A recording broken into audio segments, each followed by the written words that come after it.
John Pham et Jonathan Little, mais aussi Charlie Marchese et Jonathan Jaffe, qui est toujours le chip leader de cette table. David Pham, valet 7 de trèfle.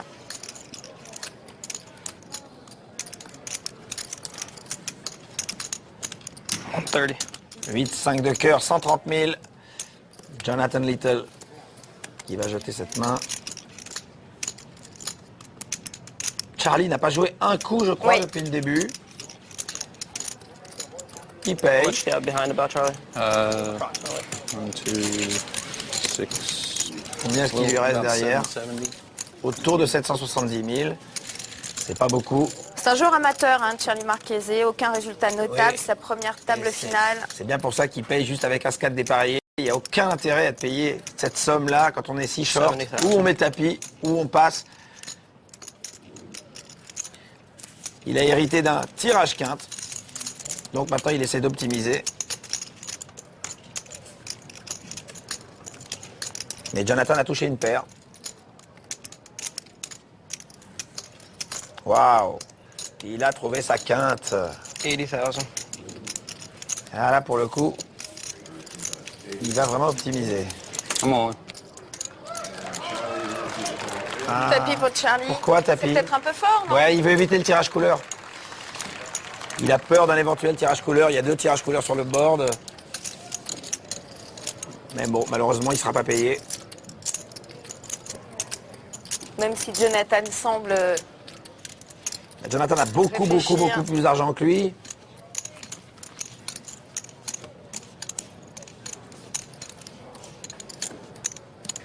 jeter un Il petit s'est coup qualifié d'œil. sur un satellite à 250 $, Charlie. C'est pas un joueur très expérimenté. C'est dommage parce qu'il pouvait optimiser. Il a le jeu max. Avec sa maman, sa femme. Même si l'une des 2 couleurs sortait, l'autre n'était pas obligé de les avoir. De toute façon, il fallait aller au bout. C'est une main avec laquelle on tente le tout pour le tout, bien sûr. Il y a très peu de chances d'être battu. Il serait intéressant de lire le commentaire de Charlie Marchese à propos de sa table finale. Il tient un blog qui s'appelle Poker Player International. David Pham est très court, là. Il a 250 000. À moindre Faut main, qu'il il y touche va. des Il y va. cartes. Ah, ouais, Bah il y oui. va. As-dame dépareillé. C'est Oui. tapis. Ah non. Si, il met tout. Il met tout. Il est obligé de mettre tout s'il relance, de toute façon. Il doit mettre les 60 000 plus... non, 280 tapis. Alors, Jonathan, est-ce qu'on paye avec l'As? Ben oui, évidemment. Il y a un joueur à sortir. On a un As. On va voir ce qui se passe. Roi de cœur pour Jonathan. Sinon, Jonathan Little. Little, il serait allé, lui, avec cette main. Là, pour le coup, peut-être qu'il peut s'en passer. Oh, il n'a pas l'air de vouloir. Bah, il va y aller, hein. Bah oui, tant qu'à faire. Ah, ils se mettent tous sur lui, hein. C'est-à-dire que Aïe, aïe, l'intérêt aïe. de le sortir est quand même Oui. important, hein. On n'a pas spécialement envie de le Stratégiquement. garder. Un cœur, 2 cœurs. 2 Ouh, cœurs. quelle belle main. 150. Waouh. Avec les 2-8. Mais ça peut être une belle bataille entre les deux Jonathan, là, parce que l'un a trouvé la top paire avec l'As, l'autre a trouvé le tirage flush. Ils vont faire ce qu'on appelle un gros side pot. Et David va aller voir ses tripés en se disant si tous les 2 rentrent dans le coup, c'est que j'ai plus aucune chance. Allez, la turn. La Une dame, waouh, Ah, David est content, sauvé regardez, sur ça le s'affiche sur fil. son visage, un grand sourire. Il manquerait plus que ça quand même, que le dragon commence à donner des tels aussi, non? Ah bah il peut, il est tapis, il s'en fout lui. Et voilà, il a gagné. C'est beau. Il va tripler son tapis. Et un dragon qui triple. Waouh.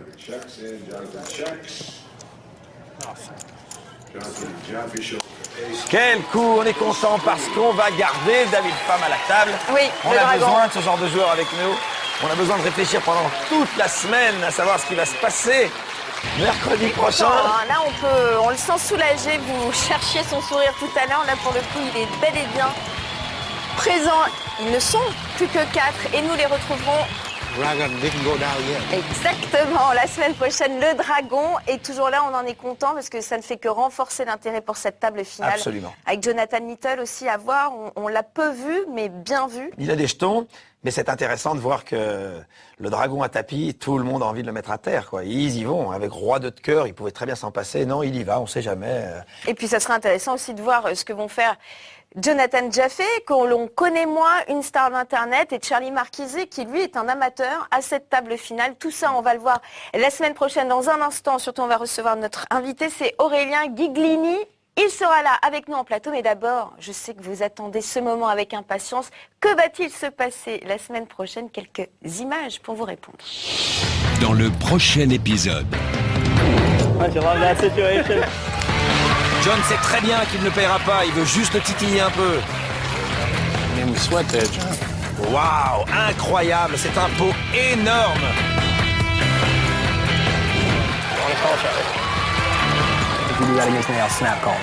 Le dragon doit absolument remporter ce tour. Ça va être une très très belle On finale est parce très que heureux. les personnalités sont différentes, mais ce sont des joueurs très très précis. On est très impressionné par la manière dont David Pham joue short stack. C'est une technique, c'est une façon de jouer, c'est formidable. Et ce Jonathan jeune Jaffe. Jonathan Jaffe a quelque chose de fort. Il me rappelle cette jeune génération de prodiges que tu connais bien, que connaît bien Aurélien. Et dont Bonsoir. Aurélien fait partie. Bonsoir Aurélien. Ça vous a donné envie, Bonsoir, vous Valérie. aussi, et vous le disiez, Jonathan Jaffe vous a impressionné, vous aussi. Bah en fait, il est impressionnant parce qu'il va miser en fait entre un quart, un cinquième du pot. Il fait des toutes petites mises. Ça lui permet de définir assez facilement la main de son adversaire, sans s'exposer, sans se mettre en danger. Il prend ses informations, il prend de la value puisque donc comme il mise très peu cher, en fait, il se fait payer par des mains très faibles. Donc voilà, je trouve que c'est une façon très intéressante de jouer. C'est un peu la démonstration de ce qu'est la jeune génération de joueurs de poker, très analytique, conscient de toutes les données du jeu. Raconte-nous un peu ton parcours, comment tu commences, comment tu t'y mets, où tu en es. Bah, je commence en fait, comme beaucoup de jeunes, en play money sur Internet. Donc un an plus tard, je me qualifie sur le Bellagio, où je fais ta connaissance. Absolument. Donc voilà, donc c'est un peu toi qui m'a donné envie de me mettre au poker, de revenir sur les grands tournois internationaux. Enfin, il m'avait vu à une table de cash game, mais ensuite il m'avait suivi tout au long du World Poker Tour, la finale, le 25 000, le World Poker Tour, la finale du Bellagio, où j'avais fait plutôt une bonne berge, j'avais terminé 10e. Voilà, alors que j'avais tenu que 2 heures, donc j'avais pu mesurer le chemin qui restait à parcourir. Entre le online et le dur, que préférez-vous? Ça dépend. Alors pour les tournois, je préfère le dur. Parce que c'est les plus beaux tournois qui sont en dur, hein. Il n'y a vraiment pas photo avec le online. Puis c'est vraiment le tournoi, c'est quelque chose d'un peu de spécial. C'est vraiment un combat qui va jusqu'au bout avec une petite mort quand on perd et tout. C'est vrai qu'online tout est un petit peu minimisé, tout va un petit peu trop vite. On n'a pas vraiment le temps de profiter, on n'a pas le temps de mettre les jetons dans le sac le soir. C'est un moment qui fait toujours plaisir. Voilà, pour le cash game, je préfère le online parce que je peux jouer plusieurs tables en même temps, parce que je peux jouer des tables de 3 ou de 4. Ça va plus vite. Parce que ça va beaucoup plus vite. Voilà, c'est surtout beaucoup plus prenant, beaucoup plus dynamique. Est-ce que vous prenez le online comme un entraînement au dur? Tout est complémentaire. Disons que même online, on dit qu'on n'est pas capable de lire ses adversaires. On peut très bien sentir online quand quelqu'un est énervé. On a beaucoup de timing tel. Ça veut dire enfin sur les moments où bien sûr, la le vitesse, rythme. voilà le rythme de la partie. On a aussi des tels sur les montants des mises. Donc ça qui sont vachement importants puisque c'est vrai qu'en live les gens mettent souvent des jetons, des chiffres ronds, mais c'est vrai qu'online on va avoir par exemple des gens qui misent des chiffres à virgule, ou des chiffres un peu bizarres quand ils bluffent, puis des chiffres ronds quand ils ont. Enfin, c'est assez marrant. Ça va Il y a une rester manière de avec lire, le ouais, système. Voilà. absolument. Qu'est-ce qui a fondamentalement changé dans le poker ces dernières années? Je pense que le poker, si ça a été un petit Eldorado pour les gens qui se sont un peu passionnés pour le jeu il y a quelques années, c'est vraiment devenu quelque chose de très très difficile. Online, c'est impressionnant la progression qu'il y a. C'est-à-dire qu'il y a un joueur par exemple qui arrête de jouer en cash game pendant 6 mois, quand il revient sur sa limite habituelle, il a quasiment plus aucune chance de gagner. Il a vraiment besoin d'un temps d'adaptation. Ça évolue vraiment très très très vite. Il y a beaucoup de connaissances qui est disponible sur Internet, il y a beaucoup de forums, de livres. Ça évolue tellement vite que j'ai l'impression que ça sera presque un peu plus possible de gagner de l'argent dans quelques années. Et ça sera vraiment, le niveau des joueurs sera vraiment très très proche à une limite donnée. Alors, on a beaucoup parlé des jeunes et de cette nouvelle génération. On a l'impression qu'on ne parle justement que des jeunes. Est-ce que le poker actuel n'est pas en proie à un jeunisme à tout crin et laisse un peu de côté ces anciens et ne bénéficie pas assez de l'expérience des anciens? C'est aux anciens à s'adapter. maintenant. C'est aux anciens à s'adapter. Quand tu vois un David Benjamin ou un Phil Ivey ou tous ces qu'on peut considérer comme anciens, Oui, bien sûr. ils se sont adaptés à ce système de jeu. Même Doyle Bronson s'est adapté au nouveau système. Ceux qui n'arrivent pas à rentrer dans cette nouvelle façon de jouer peuvent pas exister. C'est vrai que si on regarde par exemple les tables de short handy de online sur les grosses limites, je pense qu'il y a quasiment plus aucun joueur au-dessus de 40-50 ans. C'est vraiment les jeunes qui ont trusté ces tables-là. Par contre en live, quand on prend la grosse partie au Bellagio, qui est la partie à mon avis la plus difficile du monde, qui regroupe les tout meilleurs joueurs, on se rend compte quand même que l'ancienne école est toujours là. L'expérience, voilà. L'expérience, même si ce sont que des joueurs de l'ancienne école qui ont accepté l'évolution, qui ont accepté de se remettre en cause, en fait qui ont été assez humbles pour Adapter leur jeu. et pour admettre que les jeunes avaient aussi peut-être quelque chose à leur apprendre. Donc ils ont utilisé ce qu'ils savaient faire et ils ont aussi piqué un petit peu aux jeunes, entre guillemets, les nouvelles techniques. Le palmarès à proprement parler, vos meilleures places? Donc une victoire à l'Open d'Evian fin 2009.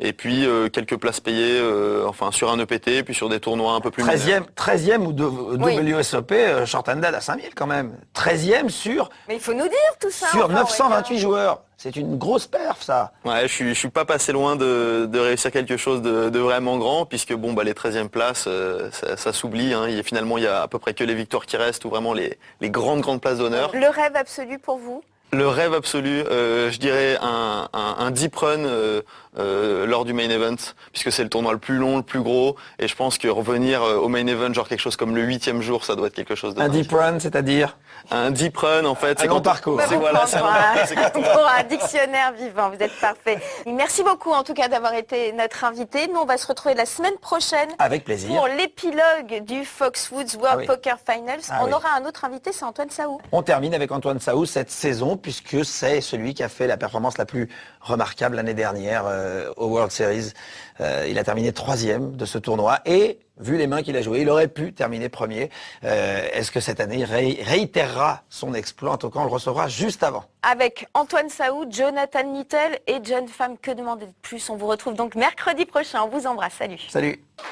I don't understand what is it for.